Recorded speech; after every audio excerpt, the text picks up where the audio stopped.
آدمیوں کا پتھر مارنا، وہ ان زخموں سے تاب نہ لا سکے، گر گئے۔ آخر میں سعید بن ابی عمر رہ گئے، بس پھر وہ بھی شہید ہو گئے، سب ختم ہو سارے۔ پھر اب خاندان کی باری آئی تو سب سے پہلے بیٹے آگے بڑھے، حضرت علی الاکبر جن کو کہتے ہیں، وہ اپنے باپ کے آگے آگے، اور ان کا ایک ہاتھ کٹ گیا، انگلیاں کٹ گئیں، پھر وہ چکرا کے گرے تو حسین رضی اللہ تعالیٰ عنہ نے ان کو کہا بڑی ظالم ہے وہ قوم بیٹا جس نے تیرا چراغ بجھا دی، کل کو یہ آئیں گے تو تیرا مدعی تیرا نانا بن کے آئے گا، کل قیامت کے میدان میں تیری طرف سے تیرا نانا مدعی بن کے آئے گا۔ ان کی لاش کو اٹھایا، پیچھے جا کے رکھا، تو دوسرے نمبر پر حضرت حسن کے بیٹے قاسم، انہوں نے آ کے حملہ کیا تو ان کو چاروں طرف سے گھیرا۔ کوفیوں نے تو انہوں نے پکارا یا اما، ہائے چچا۔ عمر بن سعد نے حملہ کیا، عمر بن سعد، تو حسین رضی اللہ عنہ نے آگے بڑھ کے جو عمر پہ حملے کو اس کا ہاتھ کاٹ دیا، لیکن چاروں طرف سے جو گھرے اور چکرا کے گرے تو ایک کوفی خود بتاتا، میں دیکھ رہا تھا کہ وہ ایسے نوجوان تھا جیسے چاند حسین ہوتا ہے، اس کی ایڑیاں زمین پہ رگڑی جا رہی تھیں، اور ان کے سرانے حضرت حسین کھڑے کہہ رہے تھے واہ میرے بھتیجے، تیرا چچا آج کتنا بے بس ہے کہ تیری پکار پہ لبیک نہ کہہ سکا۔ قل ناصرہ وکثر واترہ، آج اس کے دشمن بہت زیادہ ہو گئے اور اس کے مددگار بہت تھوڑے ہو گئے، اور آج تیری پکار پہ تیرا چچا تیرے کسی کام نہ آ سکا، اور تو بھی اب پکار سے مستغنی ہو چکا ہے۔ پھر آپ ان کے اوپر گر گئے اور اپنا سینہ ان کے سینے کے ساتھ ایسے چپکا دیا۔ یہ ایسا دردناک منظر تھا کہ ان ظالموں کی تلواریں بھی تھوڑی دیر کے لیے رک گئی۔ ایسا منظر تھا یہ کہ ان کی تلواروں نے بھی کام کرنا چھوڑ دیا، ان کے ہاتھ شل ہو گئے۔ پھر آپ نے ان کو اٹھایا اور اسی طرح سینے سے لگائے ہوئے پیچھے جا کے ان کو بھی لٹا دیا۔ پھر بھائیوں کا نمبر لگ گیا، عباس شہید ہوئے، ابو بکر شہید ہوئے، عثمان شہید ہوئے، عبداللہ شہید ہوئے، جعفر شہید ہوئے، پھر جعفر کے بیٹوں کا نمبر لگ گیا، عون شہید ہوئے، پھر محمد شہید ہوئے، پھر اپنے حسن کے دوسرے بیٹے ابو بکر شہید ہوئے۔ پھر جب سارا خاندان کٹا بیٹھے، مالک ابن بشیر تھا جس نے پہلا وار آپ کے سر پہ کیا، پہلا وار، تو سارا وہ ایک خود نما ٹوپی تھی وہ خون سے بھر گئی، تو آپ نے اتار دی اور پگڑی باندھ دی، اور اس کے بعد آپ لاچار ہو گئے، تھک کے چور ہو چکے تھے، اپنے خیمے کے پاس جا کر ایسے بیٹھ۔ سب سے چھوٹا بیٹا تھا عبداللہ، اس کو بلوایا آخری دفعہ پیار کرنے کے لیے، ملنے کے لیے اسے بلوایا،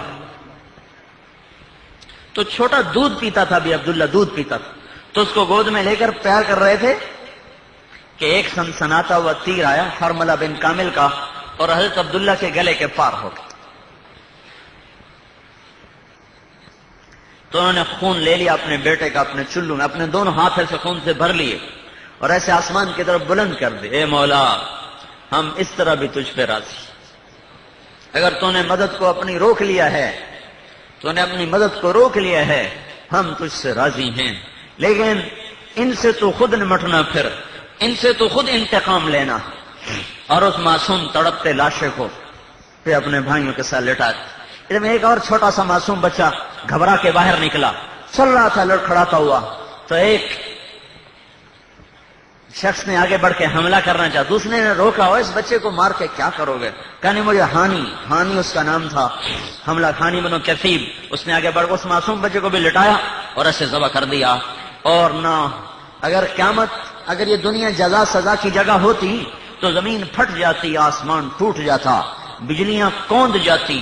اور اللہ کے عذاب کے برقی شرارے صفحہ ہستی سے ہر زندہ کو مٹا دیتے، لیکن یہ امتحان کی جگہ ہے، یہ جزا سزا کی جگہ نہیں ہے، یہ اللہ تعالیٰ نے دارالامتحان بنایا ہے، یہ دارالجزا نہیں ہے، یہ دھوکے کا گھر ہے، یہ مچھر کا پر ہے، یہ مکڑی کا جالا ہے، یہاں حق بھی ہے، یہاں باطل بھی ہے، سچے بھی رہیں گے، جھوٹے بھی رہیں گے، زانی بھی رہیں گے اور پاک دامن بھی رہیں گے، بدکار بھی رہیں گے اور اللہ کی نیکی کے شاہکار بھی رہیں گے۔ یہ اسی طرح میدان گرم رہے گا یہاں تک کہ وہ دن آئے گا وَجَاءَ رَبُّكَ وَالْمَلَكُ صَفًّا صَفًّا، وجيء يومئذ بجهنم يومئذ يتذكر الإنسان وأنى له الذكرى يقول يا ليتني قدمت لحياتي فيومئذ لا يعذب عذابه أحد ولا يوثق وثاقه أحد. وہ دن آ رہا ہے جس دن اللہ آئے گا، فرشتے آئیں گے، جہنم آئے گی، جنت آئے گی، پل صراط آئے گا، ترازو آئے گا، کھڑا الگ ہو جائے گا، کھوٹا الگ ہو جائے گا. وامتازوا اليوم ايها المجرمون، اے مجرمین کی جماعت آج الگ ہو جاؤ. وہ دن اللہ نے رکھا ہے، اس لیے کربلائیں آتی رہیں گی. اور یہ فصل بہار، ہماری بہار ہمارے ہی خون سے سبزہ اختیار کرتی ہے. زمین کی خشک گھاس پانی سے جو کھاد کا کام دیتی ہیں، ان کے خون کا نالیوں میں بہنا ہے جو یہاں باغ و بہار کے وجود میں آنے کا ذریعہ بنتا ہے. ہمارے لیے مر جانا کوئی ناکامی نہیں، ہمارے لیے کوئی عیب نہیں. اب الموت تخوفنی، حضرت حسین نے کہا تھا شمر سے، اب الموت تخوفنی، مجھے موت سے ڈراتے ہو، مجھے موت سے ڈراتے ہو، کس سے بات کر رہے ہو؟ آپ نے ارشاد اس وقت آپ نے فرمایا تھا لوگوں یاد رکھ لو، تم اس شخص کو قتل کر رہے ہو، تم اس شخص کو قتل کر رہے ہو جس سے زیادہ اللہ کو پیارا دھرتی پہ کوئی نہیں ہے، اور جس پہ اٹھی ہوئی تلوار اور اس تلوار کا چلانے والا، اس سے بڑا مجرم دھرتی میں اللہ کے دربار میں اور کوئی نہ ہوگا. تلواریں واپس کر لو ورنہ ہمیشہ ذلت تمہارا مقدر بن جائے گی. سارا خاندان کٹ گیا، معصوم بچے تڑپ تڑپ کے جانے دے گئے، نوجوان شہزادے تڑپ تڑپ کے جانے دے گئے. مسلم کی اولاد، جعفر کی اولاد، حسن کی اولاد، اپنی اولاد، علی اکبر بھی، علی اصغر بھی اور عبداللہ معصوم بھی، یہ سب ان کے لاشیں دھرے پڑے تھے. اور ایک کوفی خود کہتا ہے میں نے اتنا دلیر زندگی میں نہیں دیکھا جو چاروں طرف اولاد کی کٹی کھیتی دیکھ کر بھی مطمئن بیٹھا ہوا ہو، جو چاروں طرف اولاد کے تڑپتے لاشیں دیکھ کر بھی اطمینان پد سے بیٹھا ہو اور اس کے ماتھے پہ بل نہ آیا ہو. میں نے ایسا شاہ سوار زندگی میں کوئی نہیں دیکھا. تنہا پیاس 3 دن سے پانی بند تھا، 3 دن سے پانی بند، تو پیاس نے انتہا کر دی تو کوشش کی کہ چند گھونٹ تو مرنے سے پہلے پی لوں. تو چلے پانی کی طرف چلے، دریا میں پہنچ گئے تو حسین ابن یزید، حسین صاد کے ساتھ، حسین ابن یزید کا تیر آیا اور تھوڑی میں لگا، ساری داڑھی لہو لوہان ہو گئی. اور دونوں ہاتھوں سے پھر اپنے خون کو، اپنے چلو کو بھر لیا، پھر ایسے آسمان کی طرف اٹھا دے، اے اللہ میں تو کمزور ہوں، تو قوی ہے. احصہم عدد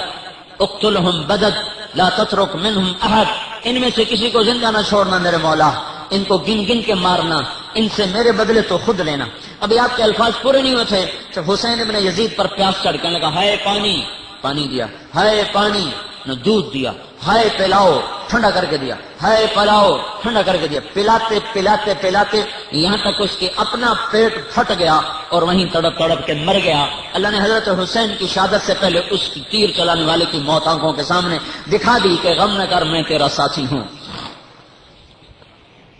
پھر آخری وقت آ گیا، اکیلے رہ گئے. جدھر کو چلتے تھے لوگ آگے بھاگ پڑے، جدھر کو چلتے لوگ آگے بھاگ پڑتے. آخر شمر نے کہا کب تک انتظار کرو گے؟ تو زرع بن شریک تمیمی تھا جس نے آ کر آپ کی کندھے پر وار کیا، پہلا وار براہ راست، تو آپ ایسے گرے. تو خولہ بن سنان بن ابی انس خفامی تھا، وہ نخائی، وہ نیچے اترا اور اس نے آ کے نیزہ مارا جس سے آپ سیدھے گرے. پر اس نے نیچے اتر کر آپ کی سر کو تن سے جدا کر دیا اور خولہ بن یزید کو وہ سر دیا. یہ وہ تن ہے جس کو اللہ کے نبی نے سینے پہ لٹایا، کندھے پہ اٹھایا، کمر پہ بٹھایا، گود میں لٹایا، ہونٹوں کو چوما، ماتھے کو چوما، بدن کے ایک ایک حصے کو چوما ہوا تھا. یہ وہ وجود اطہر تھا. سر کاٹا، پھر صرف انہیں کا نہیں سر کاٹا، 72 کے سر کاٹ دیے اور دفن بھی نہیں کیا، ان کو ویسے ہی چھوڑ دیا. اب بچیوں کو، عورتوں کو، بیویوں کو، ساتھ جو اہل خانہ مستورات تھیں، جب ان کو پکڑ کے لے جانے لگے تو حضرت زینب رضی اللہ تعالیٰ عنہ نے مڑ کر دیکھا تو لاشیں بکھرے پڑے تھے اور 10 گھوڑے حضرت حسین کی لاش پر دوڑائے. ابھی کچھ مقام باقی تھے طے کروانے،